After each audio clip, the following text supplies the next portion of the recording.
السلام عليكم ورحمة الله وبركاته. كل عام وأنتم بخير.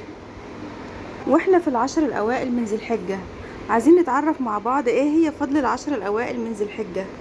فقد أقسم الله في كتابه وقال: أعوذ بالله من الشيطان الرجيم، بسم الله الرحمن الرحيم، والفجر وليال عشر والشفع والوتر.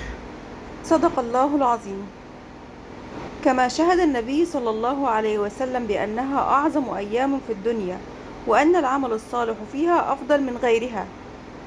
وفيها أيضا يوم النحر الذي هو أعظم أيام عند الله. قال صلى الله عليه وسلم: أعظم الأيام عند الله تعالى يوم النحر، ثم يوم القر. ويوم القر هو اليوم الذي يلي يوم النحر، أي 11 من ذي الحجة، لأن الناس يستقرون فيه بمنى بعد أن فرغوا من طواف الإفاضة والنحر واستراحوا. وحظيت العشر من ذي الحجة بهذه المكانة والمنزلة لاجتماع أمهات العبادة فيها، وهي الصلاة والصيام والصدقة والحج. وتكلم أهل العلم في المفاضلة بينها وبين العشر الأواخر من رمضان ومن أحسن.